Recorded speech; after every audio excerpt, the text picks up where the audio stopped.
algunos términos. Daniel, en el capítulo 7, allí en el versículo 17, menciona y dice la Biblia, estas cuatro grandes bestias son cuatro reyes que se levantarán en la tierra. O sea, la misma Biblia nos va identificando el significado de cada uno de estos símbolos. Recuerde lo que les dije ayer, Biblia en mano, lápiz y papel.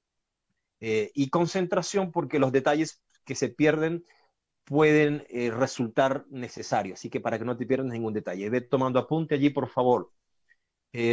Luego tenemos Daniel 7:23 y en Daniel 7:23 encontramos otra definición, otra de un símbolo. El versículo 23 dice que el ángel le dijo a Daniel, la cuarta bestia será un cuarto reino en la tierra, será diferente de los otros reinos y a toda la tierra devorará, aplastará y despedazará. Estamos en el ítem del elemento llamado lenguaje. Vea cómo la Biblia va identificando también el significado de cada uno de estos elementos. Ahora tenemos por aquí Daniel 7:24. Daniel capítulo 7, versículo 24, dice, los 10 cuernos significan que de aquel reino se levantarán 10 reyes, tras ellos se levantará otro que será diferente de los primeros, derribará 3 de ellos. Aquí nos va identificando de un cuerno pequeño que sale de un reino grande y va formando va diseñando un protagonismo, va tomando un protagonismo importante. Entonces, aquí Daniel también nos dice qué significan los 10 cuernos y qué significa el otro que se levantará también y lo identifica con un poder, lo identifica con un reino. Por su parte, también nosotros encontramos Apocalipsis 17:4, si volvemos al Nuevo Testamento, Apocalipsis capítulo 17, versículo 4, dice allí el versículo 4, la mujer estaba vestida de púrpura y escarlata, adornada de oro, piedras preciosas y perlas, y en su mano tenía una copa de oro llena de abominaciones y de las impurezas de su fornicación. Entonces, esto que nosotros vamos viendo aquí, hermanos queridos, nos está mostrando cada uno de estos, del significado de estos símbolos. Ustedes saben que la mujer en el libro de Apocalipsis representa a la iglesia, pero hay dos mujeres. Esta es la mujer impura, representa a la iglesia falsa. Y cuando vamos a Apocalipsis, capítulo 12, allí aparece una mujer vestida de sol en el versículo 1. En Apocalipsis, capítulo 12, en el versículo 1 y versículo 4, aparece una mujer vestida de blanco. Entonces la mujer vestida de púrpura representa a la iglesia falsa, mientras que la mujer vestida de blanco representa a la iglesia verdadera. Entonces, hay un detalle que no quiero pasar por alto y que usted debe tomar en cuenta. Hay quizás algunos símbolos en la Biblia que no se definen de manera clara, como están aquí en los textos que he visto. Hay muchos otros textos que lo definen.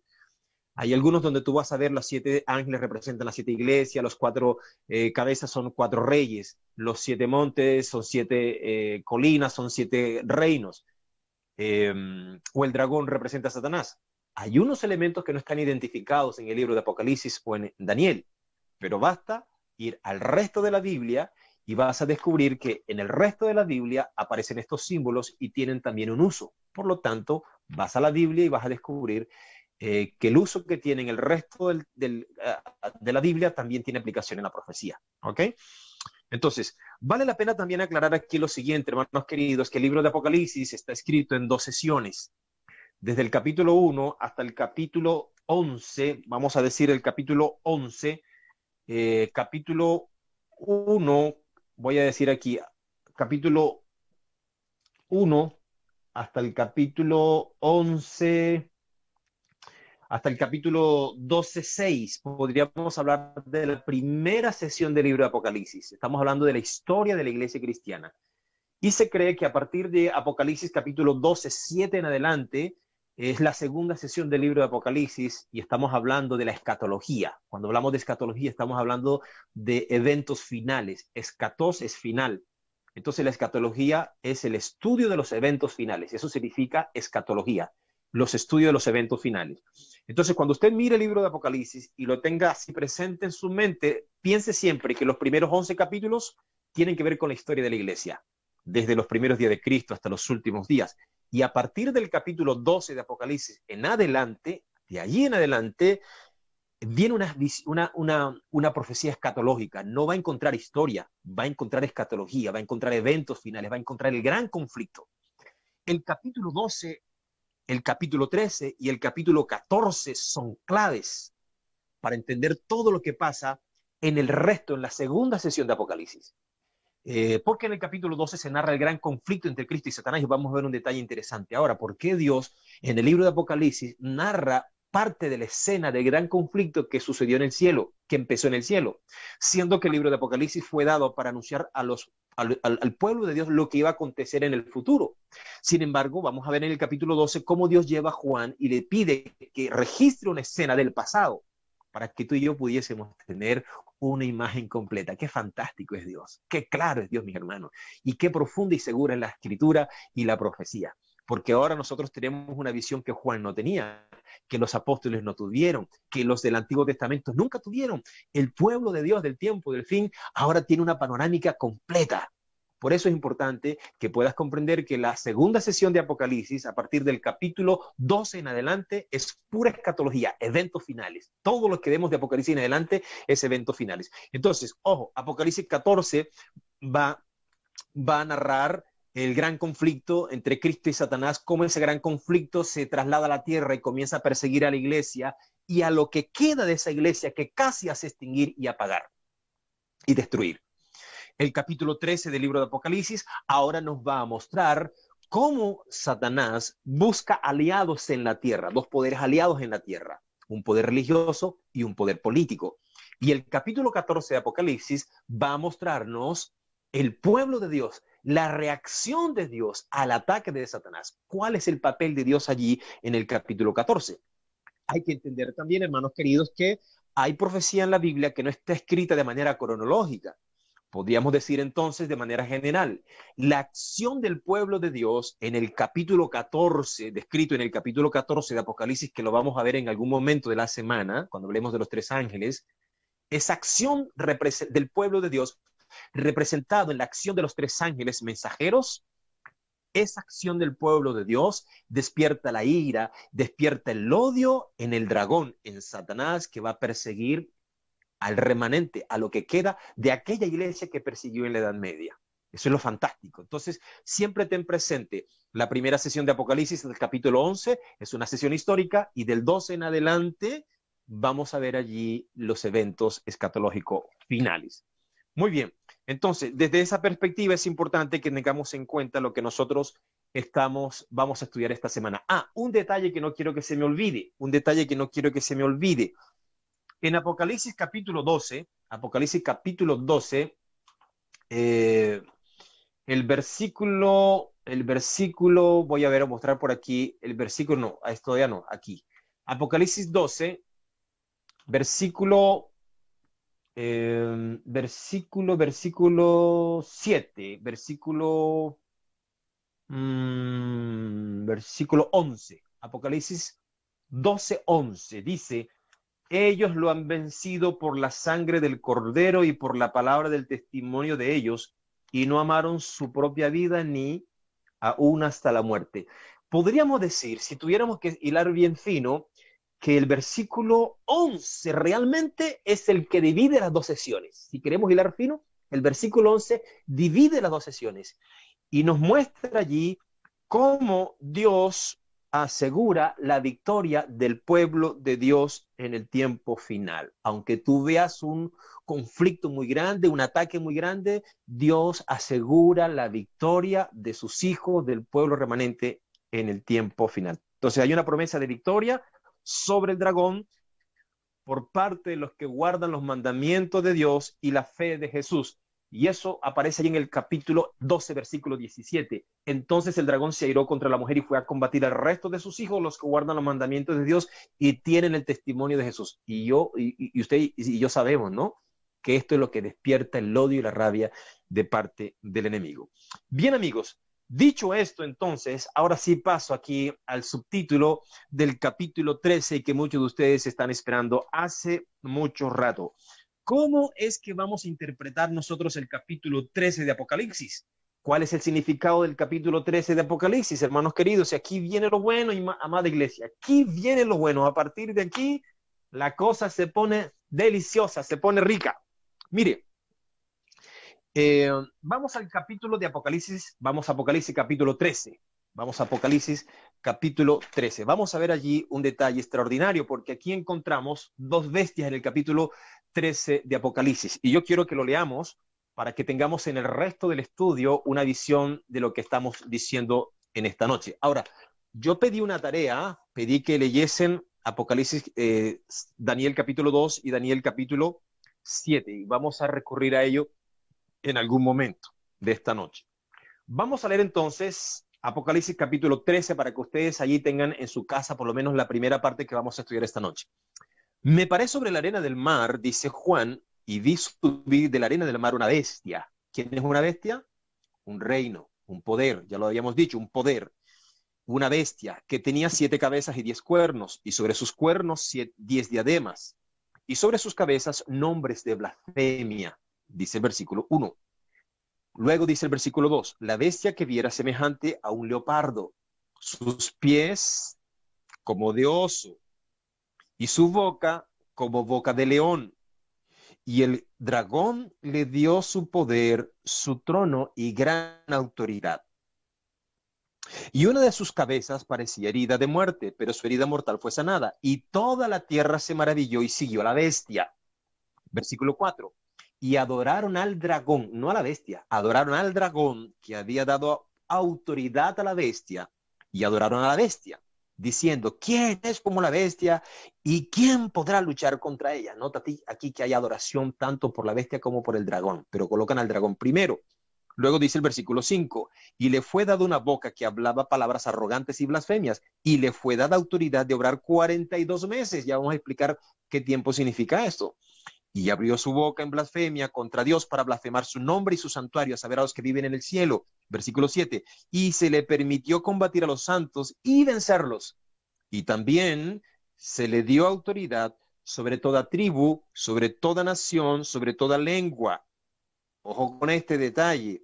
Y dice el versículo 8, y la adorarán todos los habitantes de la tierra, excepto un pequeño remanente. ¿Quiénes la adorarán a ella? Dice, todos los habitantes de la tierra cuyos nombres no están escritos en el libro de la vida del Cordero, que fue muerto desde la creación del mundo. El versículo 9 dice, 9, y el que tenga oído, oiga. Si alguno ha de ir a la cárcel irá. Si alguno ha de morir a espada morirá. Aquí está la paciente perseverancia y la fe de los santos. Luego, a partir del versículo 11, aparece otra bestia que nosotros interpretamos que se asocia a Estados Unidos. Aquí vamos a hablar de la primera bestia. La primera bestia, hermanos queridos, tiene que ver aquí con un poder religioso, con un poder religioso. La bestia que sube del mar aparece aquí definida como alguien detrás de la cual está Satanás, está el dragón es Satanás. Apocalipsis 14, capítulo 12, versículo 7, nos identificó allí este gran conflicto que necesitamos tener esta panorámica muy rápidamente. Vamos a verla. Lea conmigo Apocalipsis capítulo 12, versículo 7. Dice Juan, hubo pasado. Aunque el Apocalipsis fue escrito para el futuro, Dios le muestra algo que pasó, que sucedió en el pasado. Y es allí cuando Juan entonces comienza a registrar y dice, hubo una gran batalla en el cielo. Miguel y sus ángeles combatieron al dragón y el dragón y sus ángeles combatieron. Pero estos no prevalecieron, ni se halló más lugar para ellos en el cielo. Y dice la Biblia en el versículo 9, y fue lanzado fuera ese gran dragón, la serpiente antigua que se llama Diablo y Satanás, engaña al mundo entero, fue arrojado a la tierra y sus ángeles fueron arrojados con él. Juan está registrando aquí una escena, parte del conflicto que sucedió en el cielo. Ese dragón que aparece allí representa a Satanás, no era Satanás. Cuando nosotros vamos a la Biblia, mis hermanos, vamos a encontrar que también el libro de Ezequiel, Dios le mostró a Ezequiel una parte importante de este conflicto que sucedió en el cielo. El libro de Ezequiel dice que este querubín era hermoso, era perfecto, era grande, era sabio, era modelo de perfección, pero se llenó de orgullo a causa de su belleza. Se corrompió a causa de su esplendor, dice la Biblia. Entonces, en el mismo libro de Ezequiel, nos menciona que a pesar de que era un ser con todas estas características perfectas, hermoso, sabio, era un ser creado. Y un ser creado nunca podrá llegar a ser igual o superior a su creador.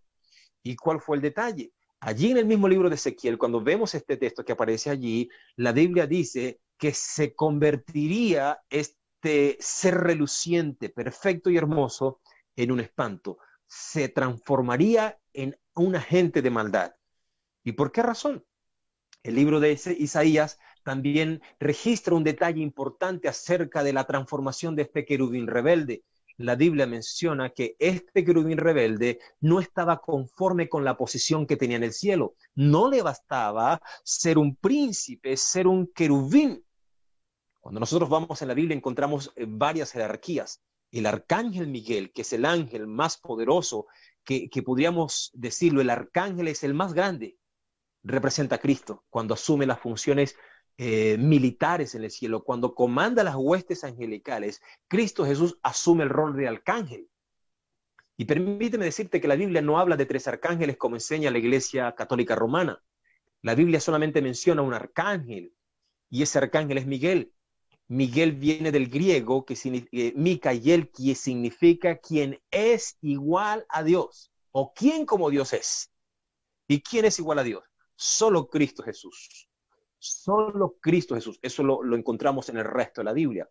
Entonces, cuando nosotros vamos al libro de Daniel, encontramos al arcángel Miguel peleando, batallando espiritualmente en favor de Daniel, en el capítulo 10. Cuando vamos al libro de Judas, encontramos también al arcángel Miguel compitiendo contra Satanás para recuperar el cuerpo de Moisés en la resurrección.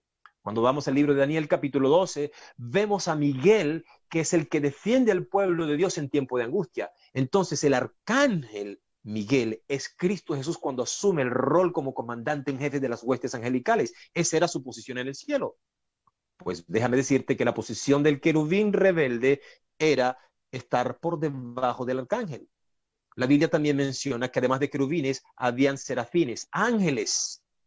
Pero este querubín no le bastaba ser perfecto, no le bastaba ser hermoso, no le bastaba ser sabio, sino que dice la Biblia, añoró tener la posición de Cristo Jesús y quiso ser adorado. Y cuando vas al libro de Isaías, capítulo 12, versículo 2 al 14, dice, porque tú decías en tu corazón, subiré por encima de las estrellas de Dios. Las estrellas de Dios en el Apocalipsis y en la profecía significan ángeles. Por encima de las estrellas de Dios levantaré mi trono, sobre las altas nubes subiré y seré semejante al Altísimo.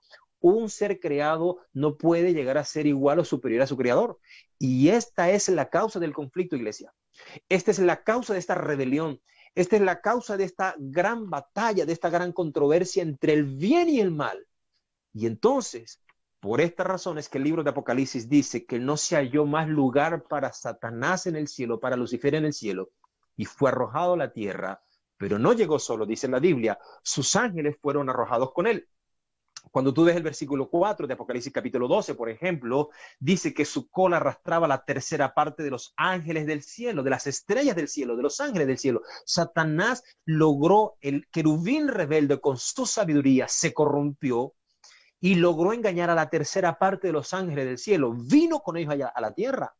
Y cuando viene a la tierra, los jerarquizó y estableció en la tierra el gobierno que no pudo establecer en el cielo para ser, por supuesto, adorado. Entonces jerarquizó a sus ángeles en principados, potestades, gobernadores, huestes, como dice Pablo en el libro de Efesios capítulo 6, de las regiones celestes, porque no son de la tierra. Por eso dice Pablo, no tenemos lucha contra sangre y carne, sino contra potestades, contra principados. Muchas veces las batallas que enfrentan, las luchas que enfrentan, los problemas que enfrentas no son con tu hermano, con tu pareja, con tu esposo, con tus hijos, con el vecino, porque detrás de cada problema hay un agente del mal agitando. Y aquí nosotros tenemos que entender que también este es el origen, el poder del espiritismo, de los que hacen milagros. Y vamos a ver cómo en Apocalipsis 14, estos ángeles caídos, este gobierno que Satanás establece en la tierra, busca entonces engañar.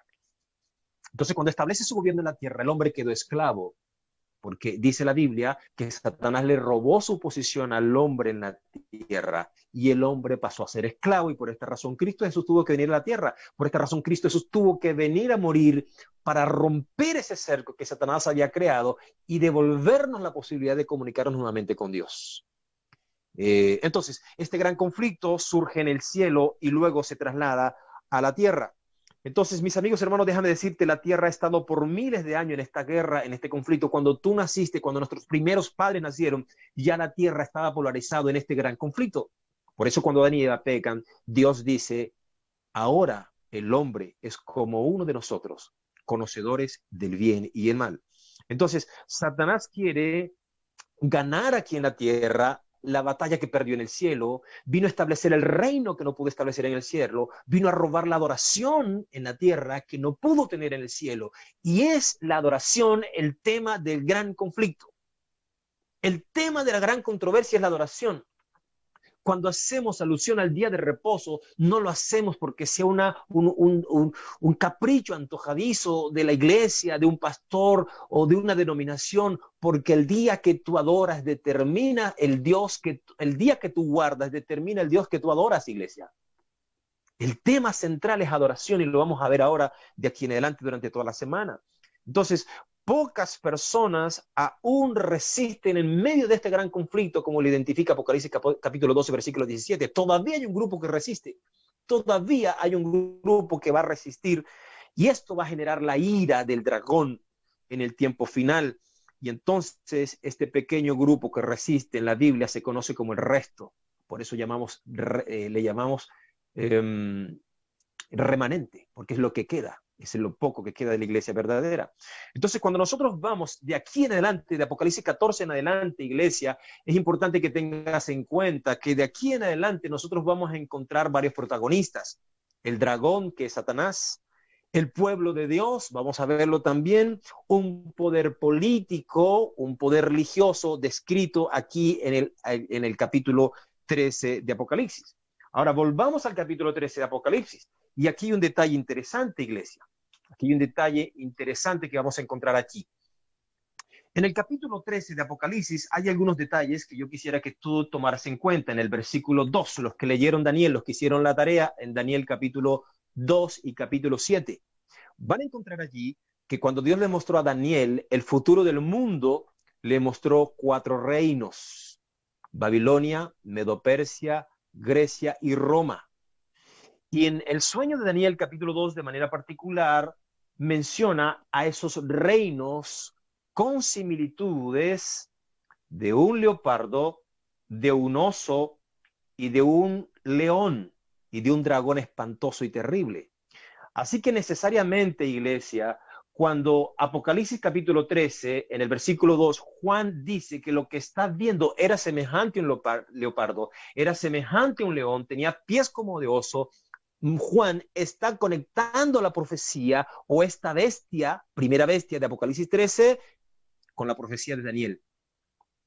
¿Y qué vamos a encontrar aquí, amada iglesia? Si tú vas conmigo por un instante, por ejemplo, al libro de Daniel, capítulo 7, allí encontramos, por ejemplo, varios detalles importantes.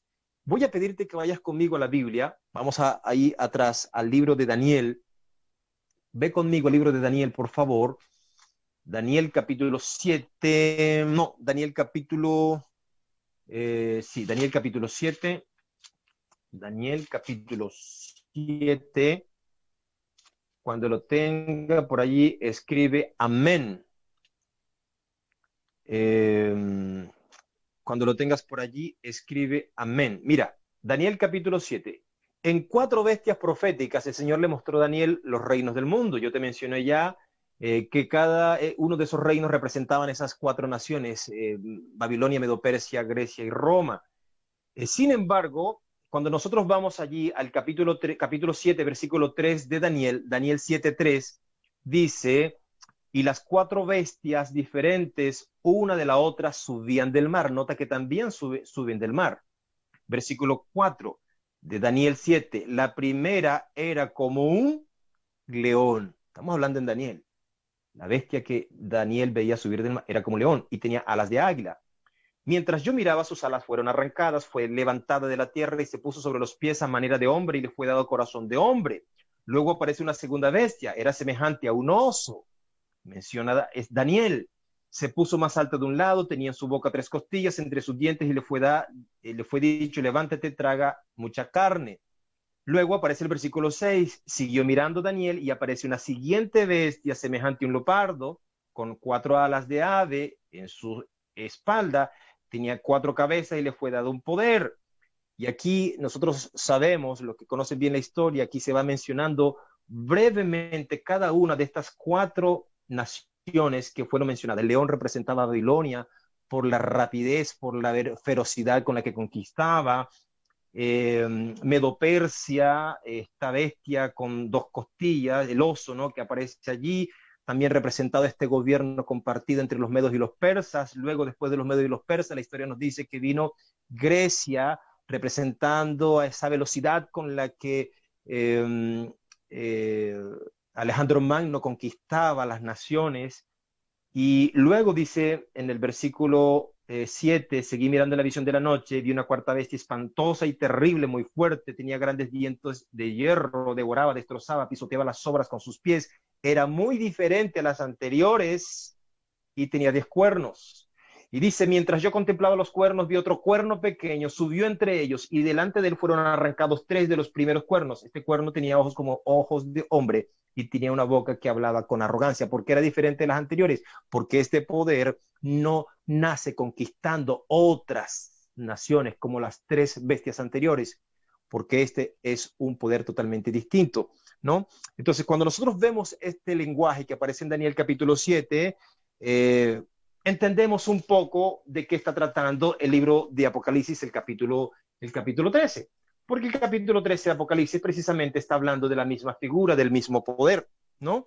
Entonces, cuando nosotros encontramos allí en el capítulo 13 de Apocalipsis, mira lo que dice el versículo 2. La bestia que vi era semejante a un leopardo, sus pies como de oso y su boca como boca de león. Y el dragón le dio su poder, su trono y gran autoridad. Mis amigos hermanos, ¿qué vamos a encontrar aquí nosotros en el libro de Apocalipsis 13? Lo que vamos a encontrar aquí es algo fascinante. Encontramos poderes globales, encontramos poderes políticos religiosos. Aquí en la primera bestia se declara un poder político religioso. Se descubre en Apocalipsis, a partir del versículo 11 en adelante, una autoridad política, un poder político. Encontramos aquí movimientos religiosos en este capítulo que promueven en esta alianza una adoración falsa, y también encontramos cómo esta doble alianza entre la bestia primera del capítulo 3 y la segunda bestia, una persecución contra los seguidores de Dios. Esto es lo que vamos a encontrar nosotros allí en el libro de Apocalipsis, capítulo 13, ¿no? Ahora, es importante que tomemos en cuenta algunos detalles interesantes. Cuando nosotros vamos, y voy a tomar de aquí, de este libro, voy a tomar de aquí un detalle interesante. Cuando nosotros comparamos el cuerno pequeño de Daniel 7 con la bestia que sube del mar en el capítulo 13, amada iglesia, encontramos algunas similitudes. Primera de ellas, blasfema contra Dios. Esto lo encontramos en Daniel 7:25. Dice que este cuerno tenía una boca que hablaba palabras arrogantes, grandes cosas, y hablará palabras contra el Altísimo. Cuando nosotros vamos aquí al libro de Apocalipsis capítulo 13, en el versículo 5, se dice, y le fue dada una boca que hablaba palabras arrogantes y blasfemia. Así que estamos hablando de la misma figura, al menos en esta primera característica, pero ahora hay una segunda característica que une la bestia de Apocalipsis 7, el cuerno pequeño de Apocalipsis 7 con la primera bestia de Apocalipsis 13. Persigue al pueblo de Dios. En Daniel capítulo 7, versículo 25, dice que persigue a los santos del Altísimo y los quebrantará. Luego, en Apocalipsis capítulo 13, en el versículo 7, dice, se le permitió combatir a los santos y vencerlos. Luego encontramos otra característica que une el cuerno pequeño de Daniel 7 con la primera bestia de Apocalipsis 13. Dice que conquista al pueblo de Dios. Daniel 7:25. Dice, y los santos les serán entregados en su mano. Y aquí en Apocalipsis capítulo 13, versículo 7, leemos que no solamente se le permitió combatir a los santos, sino también vencerlos, o sea, los conquista, los destruye. Luego, en Daniel 7:25 dice que los santos les serán entregados en su mano hasta tiempos y medio tiempo. Ya vamos a explicar qué significa ese término de tiempo. Mientras que en Apocalipsis capítulo 13, versículo 5 dice, se le dio autoridad para obrar durante ¿cuántos meses? 42 meses. Usted sabe qué significa esos 42 meses. Usted sabe qué significa esto tiempos y mitad de un tiempo, ¿no? Bueno, usted sabe qué significa lo que quiere decir allí en la Biblia, pero voy a explicarlo aquí para los que están llegando, para los que no están asociados un poquito a estos conceptos. El concepto de tiempo, hermanos queridos, en la Biblia se marca en la profecía apocalíptica con lo que se conoce como el principio día por año. Lo encontramos nosotros registrado en Ezequiel capítulo 4, versículo 6, y en el libro de Números, capítulo 14, 34. Solo 2 versículos de todos los que en la Biblia hacen alusión al principio día por año. ¿Qué significa el principio día por año en la profecía apocalíptica? Un día equivale a un año, ¿ok? Entonces, un día equivale a un año. Eso es el principio día por año. Si nosotros vamos allí al libro de Ezequiel capítulo 4, versículo 6, por ejemplo, para leer por lo menos uno de esos versículos, para que usted tenga allí una información al respecto. Ezequiel capítulo 4, versículo 6. Cumplido estos, te acostarás sobre tu lado derecho y llevarás la maldad de la casa de Judá 40 días. Día por año te lo he dado. Aquí hay una sola mención a varios textos en la Biblia que nos dicen un día equivale a un año. Así que ahora nos encontramos con un detalle interesante, porque el libro de Apocalipsis, capítulo 13, dice que esta bestia va a operar durante 42 meses. Muy bien, un mes bíblico tiene 30 días. Si usted multiplica 42 por 13, ¿cuántos días le da? Perdón, por 30, ¿cuántos días le da? Alguien puede hacer allí la operación matemática y le va a dar 1260. De esta manera vamos a llegar a un punto importante. ¿Cuál es el detalle? Que hay un tiempo profético marcado en la Biblia que se representa por 42 meses o 1260 días o 100 tiempos y mitad de un tiempo. Por ejemplo, en el libro de Daniel, en el capítulo 7, se menciona el periodo, este mismo periodo. Ve conmigo, por favor, a Daniel capítulo 7 y vamos a ver que estamos hablando del mismo periodo del tiempo, aunque se utilicen términos diferentes. Daniel capítulo 7, versículo 25. Este cuerno pequeño que se levantará de esta gran último reino, ¿no? Después voy a hacer una acotación rápidamente. Después de Babilonia se levantaría otro reino que es Medo-Persia, después vendría Grecia, después vendría el Imperio Romano. Este Imperio Romano se dividiría después en las 10 tribus germánicas o las 10 tribus bárbaras, pero 7 de estas tribus serían conquistadas por el Imperio Romano y 3 de estas no podrían conquistar porque fueron las 3 tribus que lucharon contra el Imperio Romano, contra el papado, pero finalmente lograron conquistar estas 3 tribus que no aceptaron el cristianismo y tuvieron que destruirla por allí entre el año 530 y el 538. Y cuando estas últimas 3 tribus fueron destruidas, entonces empezó la hegemonía papal. Empezó un periodo de tiempo de absolutismo papal, porque en ese periodo, ya lo voy a mencionar qué fue lo que pasó, pero entonces, ese periodo de 1260 años es a la que está haciendo alusión Daniel capítulo 7, versículo 25 y Apocalipsis capítulo 13. En términos distintos, pero es el mismo periodo de tiempo. Voy a leer aquí Daniel 7:25. Dice que este cuerno pequeño que se levanta hablando contra Dios, diferente a los demás, hablará palabras contra el Altísimo, a los santos del Altísimo quebrantará y tratará de cambiar los tiempos y la ley, y serán entregados en su mano por un tiempo, 2 tiempos y medio tiempo. Esta es otra clave apocalíptica. Un tiempo equivale a un año, 2 tiempos equivale a 2 años, por lo tanto, medio tiempo equivale a medio año. 3 años y medio, 36 meses. Perdón, 3 años y medio, sí, 3 años y medio, estamos hablando. Tiempo, un año. Tiempos, 2 años. Medio tiempo, medio año. 3 años y medio.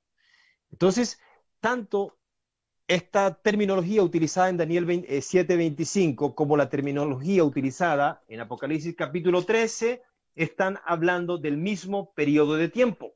¿Ok? Están hablando del mismo periodo de tiempo. Ve conmigo Apocalipsis capítulo 12, por favor. Apocalipsis capítulo 12.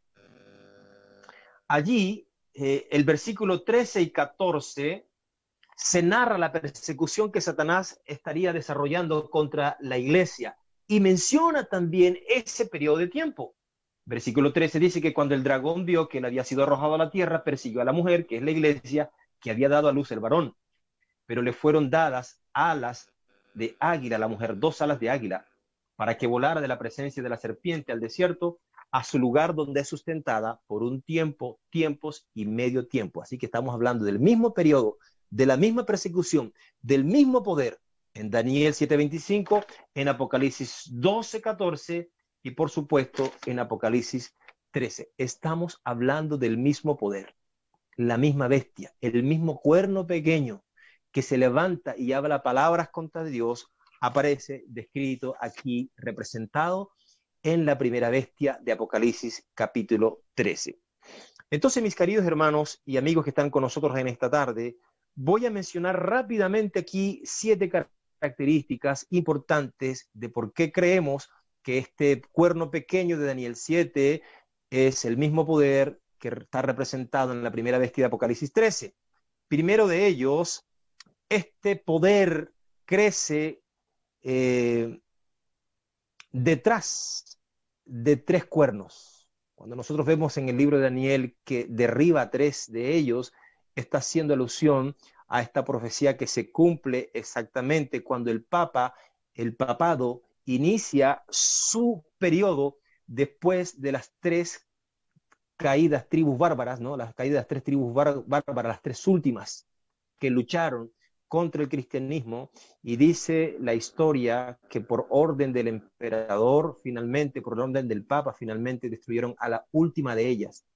Y en el año 538, en ese entonces, Justiniano decretó que el papa es el líder de todas las iglesias del imperio, el obispo de Roma. Era el líder de todas las iglesias del imperio. En ese momento, hermanos queridos, terminó todo poder civil, y a partir de allí el papado asume 12 siglos de oscurantismo, de predominio, de control absoluto total. A partir del año 538, es una fecha clave. De allí en adelante. Entonces, cuando nosotros hablamos de que tiempo y mitad de tiempo representan 1260 días o 1260 años, o que 42 meses multiplicado por 30 también representan 1260 días o 1260 años, estamos hablando del mismo periodo que parte en el año 538 con el inicio de esa hegemonía de la supremacía papal. El año 538. Si nosotros contamos a partir del año 538, de ahí en adelante, 1260 años se cumplen exactamente en el año 1798, cuando el Papa Pío VI fue tomado prisionero por el general Berthier, el general de Napoleón del gobierno francés. Lo toma, entra a la Santa Sede, lo toma preso, lo lleva y muere en la cárcel, y se cumple parte de la profecía que leemos aquí en el libro de Apocalipsis 13:3, una de sus cabezas parecía herida de muerte, pero su herida mortal fue sanada. Esa herida de muerte, parte de esa herida de muerte, se cumple en el año 1798, cuando terminan esos 1260 años de predominio papal, de persecución papal. Entonces, por eso es importante que tomemos en cuenta la fecha del 538, cuando parte este periodo, cuando comienza a ejercer este gobierno, este poder religioso. También encontramos en la profecía que es muy diferente allí, porque es un poder político religioso. Las otras tres naciones, por ejemplo, Medo-Persia, conquistaron a las naciones anteriores. Grecia conquistó a la nación anterior. Este es un reino que nace de muchedumbres, de pueblo, como decíamos allí. También encontramos otras características que mencionábamos hace un instante atrás. A tres reyes derribará, representando estos tres cuernos que fueron derribados: los visigodos, los vándalos, los ostrogodos, que fueron las tres últimas tribus que le hicieron presión allí al Papa. Otra característica importante que encontramos allí, que hablará palabras contra el Altísimo. Nosotros hemos entendido que este poder político se ha hecho pasar, este poder religioso se ha hecho pasar por Dios. El Papa asumió el nombre de Dios en la tierra. Es el vicario de Cristo. El vicario representa al representante de alguien, el vicepresidente de alguien, en ausencia de alguien. Por lo tanto, el papado cree que en la ausencia de Cristo en la tierra lo asumen ellos, por lo tanto son representantes. El Papa es representante de Cristo, el sustituto de Cristo en la tierra. Y esto es antibíblico desde todo punto de vista, porque Cristo Jesús dejó como su sustituto ¿a quién? Al Espíritu Santo. Él no dejó ningún ser humano para que lo sustituyera, dejó al Espíritu Santo para que ministrara aquí en la tierra. Enviaré un consolador, dijo Jesús. Él tomará de lo mío, él lo hará saber. El día martes por la noche vamos a estudiar esta triple alianza que aparece en el libro de Apocalipsis. Cómo Satanás usurpa el papel del Padre, cómo la bestia de Apocalipsis 13, la primera bestia, usurpa el papel de Cristo Jesús, y cómo la segunda bestia de Apocalipsis 13 usurpa el papel del Espíritu Santo. En ningún momento Jesús dejó un representante en la tierra. Otra característica que encontramos aquí, mis hermanos, es que dice que a los santos del Altísimo quebrantará este gobierno, este poder religioso que gobernó desde el 538 hasta 1798, en estos 1260 años, hermanos. Persiguió al pueblo de Dios, echó por tierra la verdad, quiso acabar con la Biblia, persiguió a los cristianos, los convirtió en herejes simplemente por creer en la Biblia, por creer en la verdad. Y aquí surgió la Santa Inquisición Española. Cuando nosotros vamos a algunos países de América del Sur, por ejemplo, en Lima, Perú, en el centro de Lima, Perú, debajo de la plaza principal de Perú, hay un camino secreto que comunica los palacios presidenciales, porque allí debajo se guarda un camino cuando en la época española todavía se ejecutaban sentencias. En Cartagena de Indias, por ejemplo, cuando vayas a Cartagena de Indias, a Colombia, la ciudad amurallada, vas a encontrar los lugares recónditos donde se masacraba, donde se torturaba a las personas por asuntos religiosos. Amigos queridos, vamos a ver nosotros una gran cantidad de detalles aquí, de aquí en adelante, cómo esta Santa Inquisición persiguió a los fieles, a los cristianos. Otro detalle importante que vamos a encontrar, que es una similitud y que nos hace decir por qué esta bestia representa el papado, es porque dice la Biblia que pensará en cambiar los tiempos y la ley, bajo el concepto de que la Iglesia católica tenía autoridad para cambiar la ley de Dios. Por lo tanto, ellos eliminaron el cuarto mandamiento, eliminaron el segundo mandamiento, el que prohíbe las imágenes, lo eliminaron. El cuarto lo eliminaron y el décimo lo dividieron entre dos. Cuando tú ves la ley de Dios comparada con el catecismo romano, te das cuenta. Y no solamente con eso, sino que además de esto le añaden, cuando la Biblia dice que si alguien le añade la palabra de Dios, Dios va a añadir las plagas sobre ellos. Así que cuando tú comparas, tú puedes ir a Google y puedes comparar allí los 10 mandamientos según la Biblia. Ve a la Biblia en Éxodo 20 y vas a ver los 10 mandamientos, y vas a Google y colocas allí los 10 mandamientos tal como lo enseña la religión católica, y vas a encontrar la gran diferencia. Eliminaron el segundo mandamiento, eliminaron el cuarto mandamiento que hace alusión al día de reposo, que es el único mandamiento que nos pone en contacto con el Dios creador de los cielos y de la tierra. Por eso Satanás persigue entonces a los que guardan los mandamientos de Dios, porque los mandamientos de Dios es un sello distintivo que lo veremos durante la semana. Entonces, esta bestia, hermanos queridos, no solamente cambia los tiempos y la ley, sino que intenta tener esa autoridad para cambiar aquellas verdades bíblicas. Y una última característica que nosotros encontramos en esta bestia, la cual asociamos al papado, la primera bestia de Apocalipsis 13, dice que los santos serán entregados durante este periodo de tiempo del cual hemos mencionado durante esta noche. 1260 días es lo mismo que 42 meses, es lo mismo que tiempo o mitad de tiempo, que representa esos 1260 años durante el cual este poder anunciado en Daniel y también en Apocalipsis 13 asumió una posición religiosa de predominio, de dominio mundial. Hasta aquí llegamos a un punto importante, hermanos queridos. Yo podría decir que el cuerno pequeño representado en Daniel y también representado aquí en la continuación en Apocalipsis 3, en la primera bestia, es parte del dragón, porque surge de la cabeza del dragón, es parte. Por eso en Apocalipsis 13, el versículo 4 dice, y adoraron al dragón, porque al adorar a esta bestia no hacen otra cosa que adorar a quién, al dragón, adorar a Satanás. Ahora, aquí hay un detalle importante, hermanos queridos. Cuando Roma cayó, el papado llenó el vacío político cuando el imperio romano cayó, y allí empezaron esos 1260 años, cuando dice perseguirá a los cristianos. Sin embargo, amada iglesia, déjame decirte algo en esta noche. Dado el parecido entre la bestia del mar y el cuerno pequeño de Daniel, es que nosotros concluimos que la bestia del mar de Apocalipsis 13, la primera bestia, representa al papado, por lo que hemos dicho en esta noche. Entonces, resumimos diciendo lo siguiente: el cuerno pequeño de Daniel representa el papado en la Edad Media. La bestia del mar representa el papado en el tiempo final. Daniel y Apocalipsis, decíamos ayer, son profecías alineadas.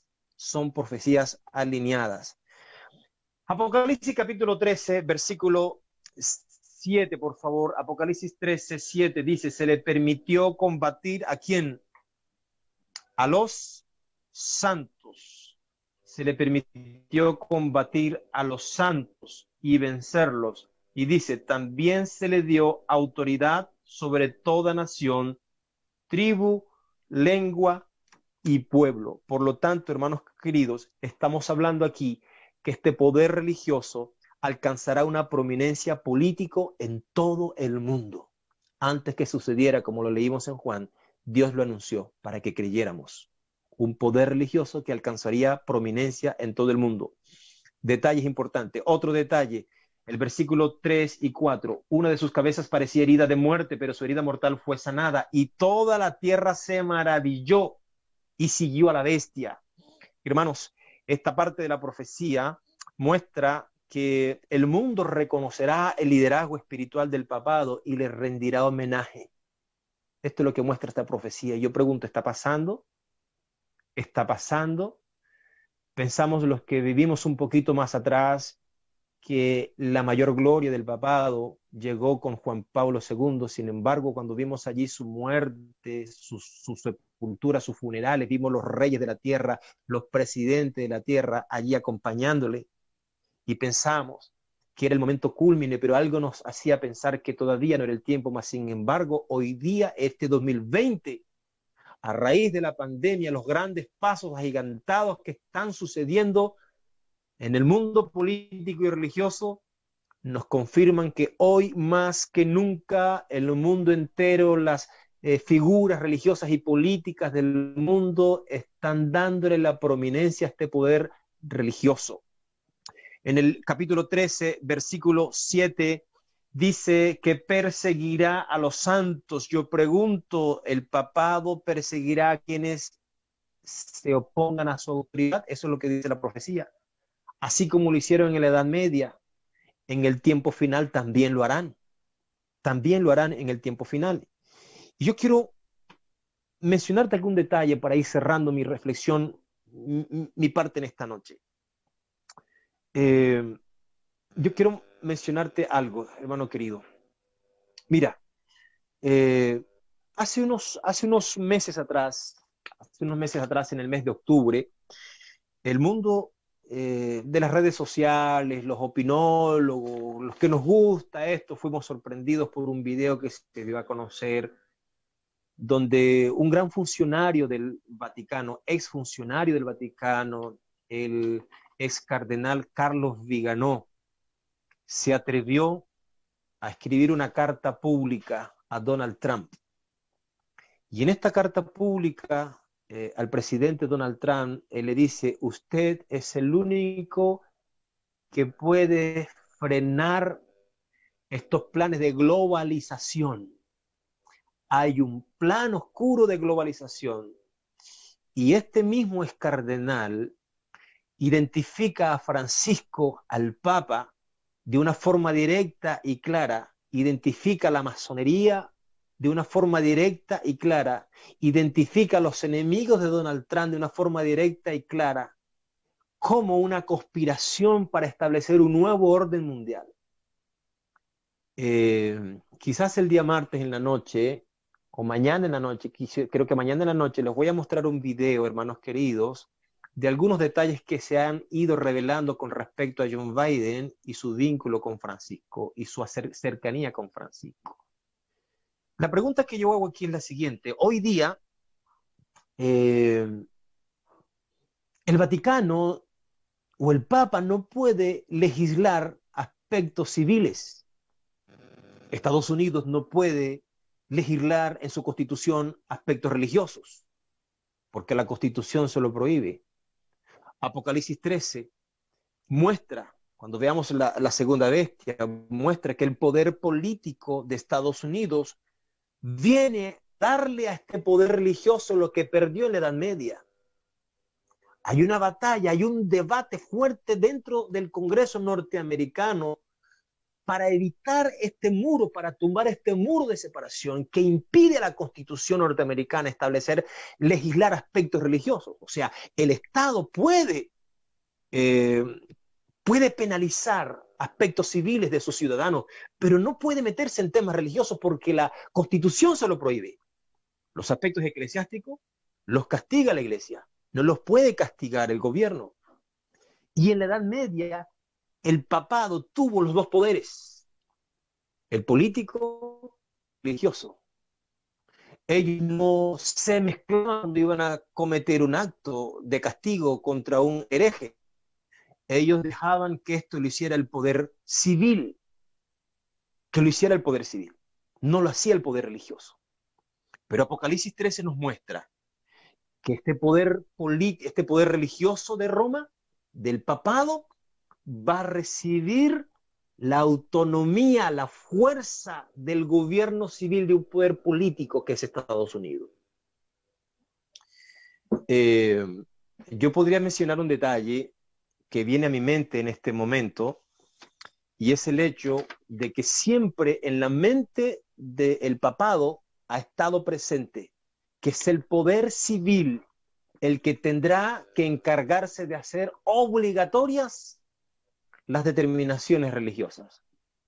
En la carta apostólica Dies Domini, que publicó Juan Pablo II en el año 1995, que ustedes pueden encontrar en internet, sobre la santificación del domingo, en la página 73, si no estoy mal, Juan Pablo II dice que es un deber de la legislación civil velar por el cumplimiento, por la observación y la santificación del domingo. En la mente del Vaticano, en la mente del papado, está claro, es el poder civil el que tiene que hacer cumplir las normas religiosas. ¿Y para esto qué se necesita? Una alianza entre el poder político más grande de la tierra con el papado. Y esto es lo que describe Apocalipsis 13. Mañana cuando veamos la segunda bestia, vamos a ver de qué manera extraordinaria. Hoy día, hermanos amados, se están preparando el escenario, se está preparando el territorio. Nos estamos acercando a ese vínculo entre el poder religioso de Roma y Estados Unidos. Y eso fue lo que publicó Carlos María Viganò. Puedes googlearlo, Carlos María Viganò. Él denunció el Vaticano en esa política expansionista. ¿Por qué usted cree que Francisco no se la llevaba bien con Donald Trump? Porque en el año 2016, cuando Donald Trump publicó que iba a construir un muro, Francisco dijo que aquellos que construyen muros no son cristianos. Y Donald Trump le respondió en plena campaña presidencial y dijo: es lamentable que el líder religioso del mundo dude de la fe de los cristianos. Y dijo: voy a defender la fe de los cristianos. Donald Trump no se la llevó muy bien con Francisco, porque Donald Trump iba en contra de las políticas globalizadoras de Francisco. Por eso Donald Trump peleó con China. Y resulta que ahora que llega Biden a la presidencia de Estados Unidos, se coloca en favor de los planes expansionistas y globales de Francisco, además de otros detalles que vamos a mencionar mañana. Así que podríamos decir que John Biden, además de ser católico, se convierte en el personaje, en el candidato perfecto para Francisco, en el candidato perfecto para los planes del papado en este tiempo. Vamos a ver mañana un poco más allá de eso. ¿Ok? Mañana cuando nos metamos en la segunda bestia de Apocalipsis. Lo vamos a ver mañana. Amigos, déjame decirte lo siguiente. Quisiera terminar con una cita del conflicto de los siglos aquí. Voy a terminar con esta cita del conflicto de los siglos que he tomado aquí en esta versión de Ellen White. En esta versión de Ellen White, que yo pido que tú puedas leerte este libro, Una Iglesia Popular. Recomiendo que te leas Una Iglesia Popular, y también te puedes leer esta semana el capítulo que dice Estados Unidos en la profecía. Y cuando habla aquí, en el capítulo este que tengo acá, que es Una Iglesia Popular, que es el capítulo, Una Iglesia Popular, capítulo 3, Conflicto de los Siglos, ella menciona un detalle extraordinario, voy a mencionar aquí, voy a leer aquí, déjame decirte un momentito aquí. Dice: la Iglesia Papal no abandonará nunca su pretensión a la infalibilidad. Nunca. O sea, ellos no se equivocan. Son infalibles. Nunca abandonará su pretensión a la infalibilidad. Todo lo que ha hecho al perseguir a los que rechazaban sus dogmas lo da por santo y bueno. ¿Y quién asegura que no volvería a las andadas siempre que se les presente la oportunidad? Deróguense, ojo con esto, deróguense las medidas restrictivas impuestas en la actualidad por los gobiernos civiles y déjese de Roma que recupere su antiguo poder, y se verán resucitar en el acto su tiranía y sus persecuciones. ¿Qué cita más poderosa? Estoy leyendo de esta versión, la página 359. Voy a volver a leer otra vez, permítame volver a leer. Deróguense las medidas restrictivas impuestas en la actualidad por los gobiernos civiles y déjesele Roma que recupere su antiguo poder, y se verán resucitar en el acto su tiranía y sus persecuciones. Permítame leer un poquito más. Son muchos los que atribuyen al fanatismo o a la puerilidad todo temor expresado acerca del catolicismo romano en los Estados Unidos. Los tales no ven en el carácter y actitud del romanismo nada que sea hostil a nuestras libres instituciones, y no ven tampoco inquietante en el incremento de aquel. Comparemos, pues, primero algunos de los principios fundamentales de nuestro gobierno con los de la Iglesia Católica. Entonces, Ellen White ahí comienza a analizar estos principios interesantes. Mis hermanos queridos, yo quisiera terminar aquí esta noche, porque mi propósito esta noche era mostrar algunas similitudes entre el cuerno pequeño y la bestia de Apocalipsis 13 que representan y descubren y desnudan al papado. Yo quisiera terminar diciendo lo siguiente en esta noche, hermanos queridos. En los días de Daniel, fue levantado también una bestia, fue levantado una gran estatua, donde el punto central era la adoración. Y entonces se obligó a que todos adoraran esta bestia. El tema de la adoración siempre será el punto de quiebre y de fidelidad en el pueblo de Dios. Hoy día estamos viendo movimientos políticos y religiosos, se está moviendo la arena política y religiosa en el mundo. Pero mientras eso sucede, mientras estos poderes asumen sus roles finales, Dios hace un llamado a tu corazón, Dios hace un llamado a tu vida, a nuestra iglesia. Porque así como las fuerzas del mal comienzan a alistarse para la batalla final, el pueblo de Dios necesita alistarse, necesita prepararse, necesita concentrarse para los tiempos que estamos viviendo y que vamos a vivir. Y quiero hacerte un llamado a tu corazón en esta noche. Quiero hacerte un llamado a tu vida en esta noche. Si tuvieras que mostrar tu fidelidad a Dios, tu lealtad a Dios, hoy día, esta noche, este mismo momento, ¿estás siendo leal a Dios? ¿Le estás siendo fiel a Dios? Amigos queridos, estamos en un tiempo donde la lealtad a Dios será puesta a prueba. Lo que estamos viviendo hoy es una prueba de ello, es un ensayo de ello. El año 2020, cuando nos cerraron los templos, el cielo comenzó a observarnos. ¿Cuán leales somos a Dios cuando no estamos en el templo, cuando nadie nos ve? ¿Cuán fieles seremos a Dios cuando no estamos en el templo, cuando nadie nos vigila, cuando nadie nos ve? Pero hay alguien más que te está observando. Esta triple alianza, estos poderes del mal, Satanás también te está observando. Es el momento que el pueblo de Dios, que aquellos que creemos en la profecía bíblica, observemos lo que está pasando, pero como decíamos ayer, la profecía nos impulse a ver cómo podemos nosotros vivir el presente, vivir nuestra vida espiritual, de manera que así como el mundo se prepara para un conflicto final, el pueblo de Dios se prepare para ser fiel, para ser leal a Dios en estos tiempos finales. Permíteme orar esta noche.